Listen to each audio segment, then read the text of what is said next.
નમસ્કાર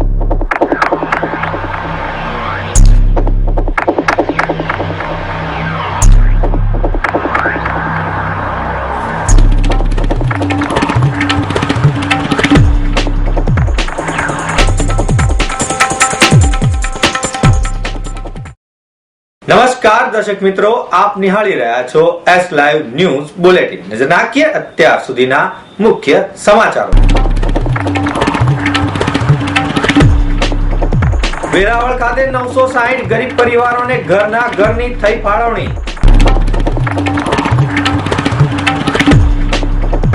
સક્ષમ 2017 અંતર્ગત અમદાવાદમાં યોજાઈ cycle rally. Hindi film TV क्षेत्रे આગવી ઓળખ પ્રસ્થાપિત કરનાર ગુજ્જુ અભિનેત્રી Hina Rajput. Mitsubishi heavy duty air condition mega dealer meet 2017 અને એવોર્ડ સમારંભ યોજાયો.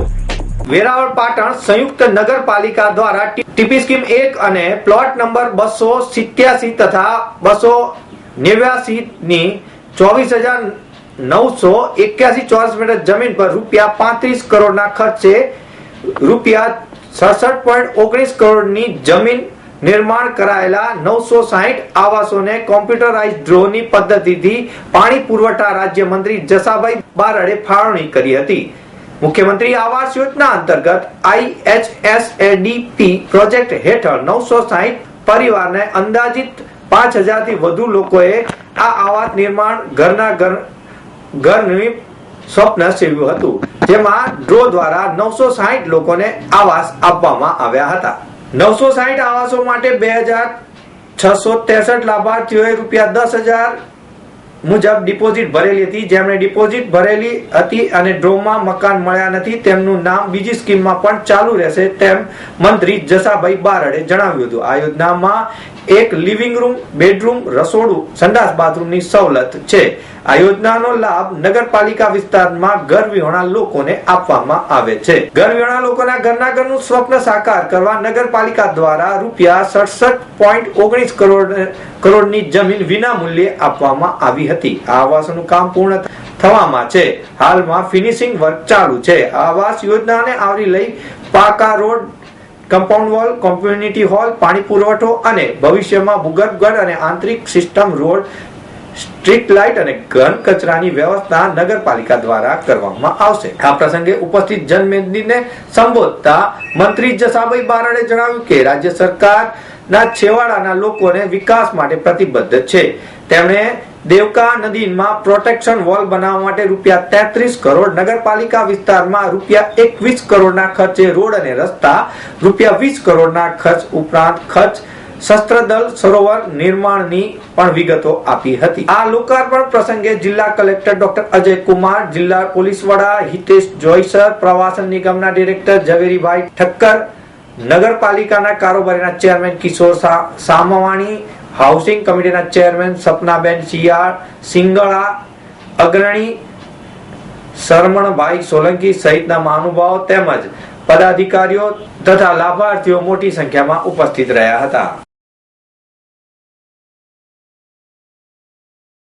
તેલ ઉદ્યોગ company Indian oil corporation limited, Hindustan petroleum corporation limited, Bharat petroleum corporation limited અને ગેલ દ્વારા પેટ્રોલિયમ કન્ઝર્વેશન એન્ડ રિસર્ચ એસોસિએશનના સહયોગમાં 15 ફેબ્રુઆરી સુધી 1 મહિનાના સમયગાળા દરમિયાન ગેસ સંરક્ષણ ઝુંબેશ એટલે કે સક્ષમ 2017ની ઉજવણી કરવામાં આવી રહી છે.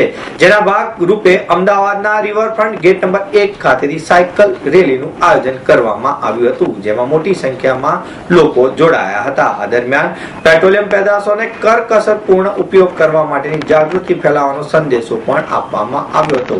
આ પ્રસંગે ઇન્ડિયન ઓઇલ કોર્પોરેશન ગુજરાતના એક્ઝિક્યુટિવ ડાયરેક્ટર અને તેલ ઉદ્યોગ ગુજરાત રાજ્ય કક્ષાના સંયોજક સંજીવ કુમાર જૈને જણાવ્યું હતું કે તેલ અને ગેસની બચતની જનજાગૃતિ માટે અમે સમગ્ર મહિના દરમિયાન વૈવિધ્યસભર કાર્યક્રમો યોજી રહ્યા છે, જે સંદર્ભે આજે સાયકલ રેલીનું આયોજન કરવામાં આવ્યું છે.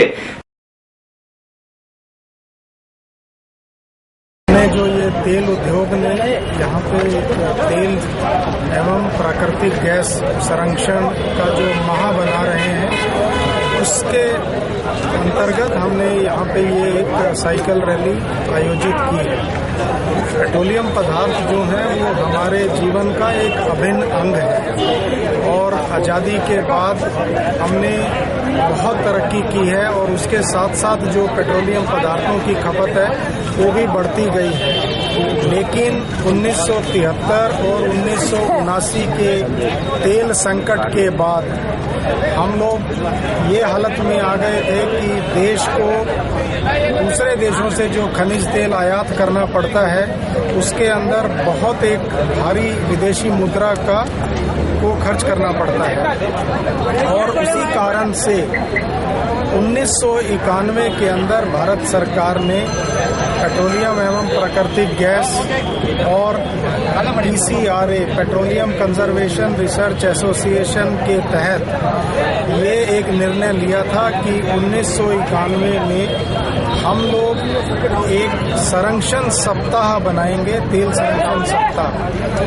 और ये तेल संरक्षण सप्ताह 1991 के बाद 1996 में एक पखवाड़े के रूप में बनाया जाने लगा।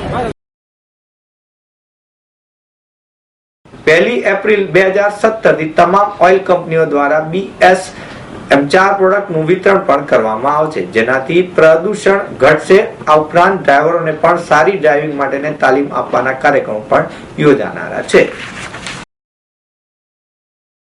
ગુજરાતમાંથી અનેક પ્રતિભાશાળી કલાકારો મુંબઈ એટલે કે મુંબઈ નગરીમાં જઈ અભિનય ક્ષેત્રે પોતાની આગવી ઓળખ ઊભી કરનાર અનેક અભિનેતાઓ અભિનેત્રીઓ છે, જેમાં અમદાવાદની અભિનેત્રી હિના રાજપૂત પણ પોતાની એક આગવી ઓળખ ઊભી કરી છે।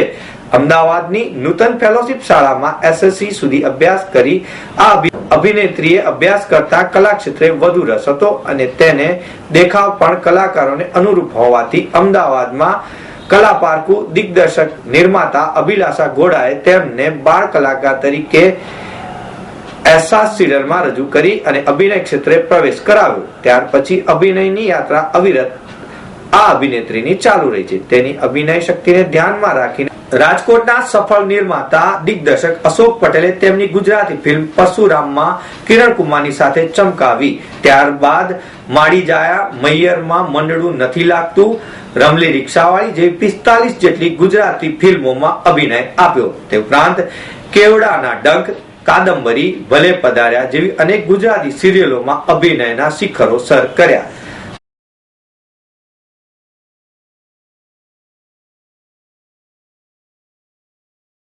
ગુજરાતી ફિલ્મો નહીં ચાલવાનું કારણ મેઇન તો બે બાબતો છે।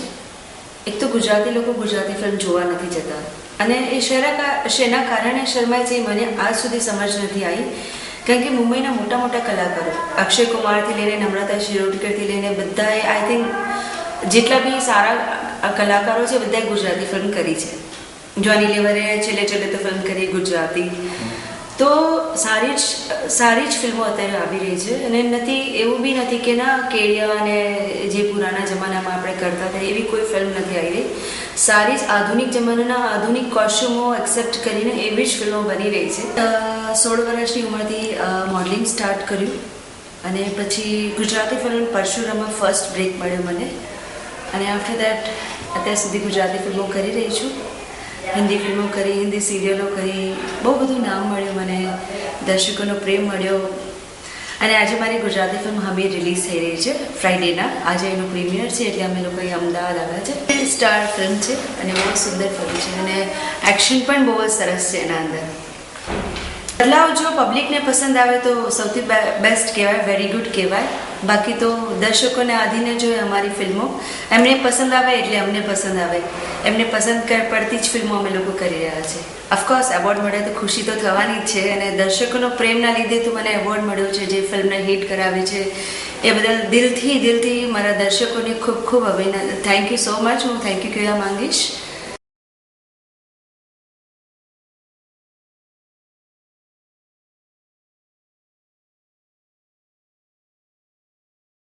મુંબઈ ભણી દોટ લગાવી તેની અભિનય શક્તિને અનુભવના આધારે સંઘર્ષની શરૂઆત કરી અને આ સંઘર્ષમાં તે એક પછી એક સફળતા પ્રાપ્ત કરતી ગઈ, જેમાં હિન્દી સિરિયલોમાં ક્રાઇમ પેટ્રોલ, સાવધાન ઇન્ડિયા, બાલિકા વધુ, હમ સબ બારાતી, માતા કી ચોકી, સજન તુમ ઝૂઠ મત બોલો જેવી અનેક સિરિયલોમાં અભિનય આપ્યા બાદ હિન્દી ફિલ્મ તુજકો પુકારે તથા સની દેઓલની ઘાયલ ધ રિટર્ન જેવી હિન્દી ફિલ્મમાં પણ અભિનયના અજવાળા પાથરી રહેનાર હિના રાજપૂતની અભિનય યાત્રા અવિરતપણે ચાલુ છે.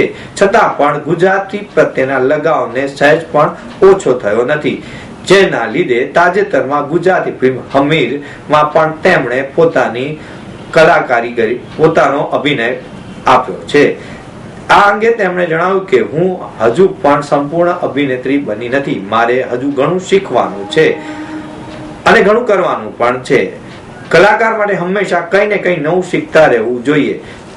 તેણે વધુમાં જણાવ્યું કે ગુજરાતના પ્રેક્ષકોએ જે પ્રેમ આપ્યો છે તેવો પ્રેમ આવનારા સમય પણ આપતા રહેશે તેવો મને વિશ્વાસ છે. પહેલા કરતા વધુ ગુજરાતી ફિલ્મો જુઓ અને તેનાથી મોં ન ફેરવો. અત્યાર સુધી ગુજરાતી ફિલ્મ નિર્માણમાં વધુ વેગ આવ્યો છે તો નિર્માતા દિગ્દર્શકો પણ સારી ફિલ્મો પ્રેક્ષકોને આપતા થયા છે.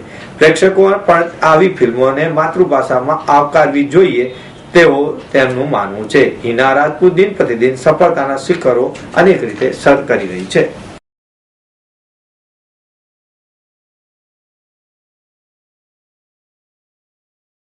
તાજેતરમાં યોજાયેલી મિત્સુબિશી હેવી ડીલર મીટ 2017 શહેરના સેન્ટ્રલ એન્જિનિયર્સને મિત્સુબિશી હેવી એર કન્ડિશન માટે all India number 1 sales distributor award એનાયત કરવામાં આવ્યો. ઉલ્લેખનીય છે કે છેલ્લા 10 વર્ષથી messrs central engineering number 1 sales and services distributor award મળી રહ્યા છે. આ પ્રસંગે ઉપસ્થિત મિત્સુબિશી હેવી એર કન્ડિશનના જાપાનીઝ ટીમે સેન્ટ્રલ એજ્યુકેશનના માલિક સંજય પટેલને આ પ્રસ્થાપિત એવોર્ડ એનાયત કર્યો હતો અને તેમને અભિનંદન પણ પાઠવ્યા હતા. આ વખતે અમે લોકો એવી પ્રોડક્ટ લઈ રહ્યા છે કે જે ક્યારેક એને મેજિક પ્રોડક્ટ ગણી શકાય, જે 8 સ્ટાર જેને આપી શકાય એ ટાઈપની 4ના COP વાળી પ્રોડક્ટ લઈ રહ્યા છે, જેનો એરિયા કવરેજ 1.5 ટનના મશીનનો બાકી બધી બ્રાન્ડનો 250 સ્ક્વેર ફીટ મેક્સિમમ હોય. આ 350 સ્ક્વેર ફીટ સુધી તમે આ 1.5 ટનના મશીનમાં કામ કરી શકો. સંજય પટેલના નેતૃત્વ હેઠળ વર્ષ 2016માં અમદાવાદ અને આસપાસના વિસ્તારોમાં 23,000 એર કન્ડિશનર યુનિટ વેચાણ થયું છે, જે ભારતના અન્ય કોઈ ક્ષેત્રની તુલનામાં સૌથી વધારે છે. એવોર્ડ મેળવવા અંગે ખુશી વ્યક્ત કરતા સંજય પટેલે જણાવ્યું કે મિત્સુબિશી હેવી તરફથી સતત 10 વર્ષે આ એવોર્ડ મેળવતા હું ખુશી અને ગર્વની લાગણી અનુભવું છું. આગામી સમયમાં પણ ગ્રાહકોને ગુણવત્તાસભર સેવાઓ પ્રદાન કરવામાં સાથે નવી ઊંચાઈઓ હાંસલ કરવા માટે હું પ્રતિબદ્ધ છું. સેન્ટ્રલ એન્જિનિયરિંગ એરક્રોસ ઇન્ડસ્ટ્રીઝમાં 25 થી વધુ વર્ષનો અનુભવ ધરાવે છે તથા રૂમ એર કન્ડિશન, સ્પ્લિટ એસી, કોમર્શિયલ એસી અને VRFS એરકોન ને સંપૂર્ણતા ધરાવે છે. વર્ષ 2017માં અમે 55,000 ટનના કારોબારની લક્ષ્યાંક ધરાવીએ છીએ તથા ગ્રાહકોને ઉચ્ચ ઉર્જા કાર્યક્ષમ એર કન્ડિશન પૂરા પાડીને ગુજરાતની 33 કરોડથી વધુ મૂલ્યવાન વીજળી બચાવવા માટેનો ધ્યેય રાખીએ છીએ. આ કાર્યક્રમને મિત્સુબિશી હેવી ઇન્ડસ્ટ્રીની નવી પ્રોડક્ટ પણ લોન્ચ કરવામાં આવી હતી, જે ભારતનું સૌથી વધુ ઉર્જા કાર્યક્ષમ મશીન છે. તો મિત્રો, આ હતા અત્યાર સુધીના મુખ્ય સમાચારની ખાસ ગતિવિધિ માટે આપ નિહાળતા રહો S Live ન્યૂઝ બુલેટિન. નમસ્કાર.